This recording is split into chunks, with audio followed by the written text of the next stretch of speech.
Right, back with you tonight on In Focus. A second triple murder in Gugulethu in less than a month has left the Cape Town community in fear. Police are investigating after 3 men were gunned down by unknown assailants near the NY6 location on Sunday evening. Newzroom Afrika's Nasiphi Same filed this report.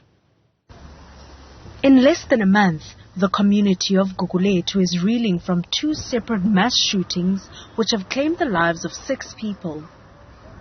A video that has been circulating shows how on Sunday, just after 6 p.m. at NY6, 3 men traveling in a vehicle came under a hail of bullets from unknown assailants who later fled in another vehicle. This past weekend, what we have recorded and were able to verify, there were 43 shooting incidents over a 48-hour period in the Cape Flats. And that's normal. The Cape Flats that we record every 48-hour cycle over a weekend sees between 40 and 55 shooting incidents. In this specific case with Gugulethu, it's clear as day that those criminals are hardened criminals. They are experienced in what they do. They are brazen. They're not scared of any consequences. And you know why? Because there aren't any consequences. None of the imbizos that have been held, whether by the Minister or by the Provincial Commissioner, General Patekile, or the National Commissioner, Fanny Masemola, there was absolutely no change. None of the resources that they promised to, whether it's Gugulethu, Khayelitsha, and the surrounds of the Cape Flats, actually occurred. They still have a massive resource shortage. In a separate incident about 2 weeks ago, 3 more people were killed by unknown gunmen in NY112. A 4th person was taken to hospital for medical treatment. One of the victims was Ntsikelelo Msweswe, an activist who dedicated over 4 years of his life to assisting those in need.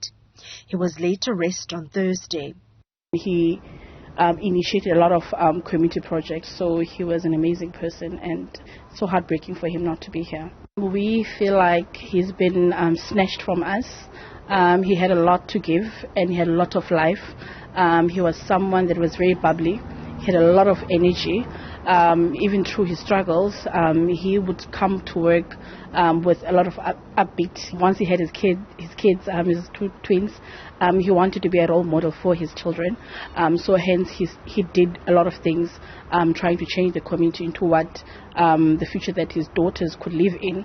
So he did a lot of work, even community-wise, street committees. He wanted order, he wanted functionality to happen, he wanted change. Being in the township, it's so easy for all of us not to feel safe. It's not a luxury that we all can have where you feel safe. A mass killing can happen anywhere, anytime. While police are calling for those with information related to the shootings to come forward, the motives for the violence remains a subject for investigations.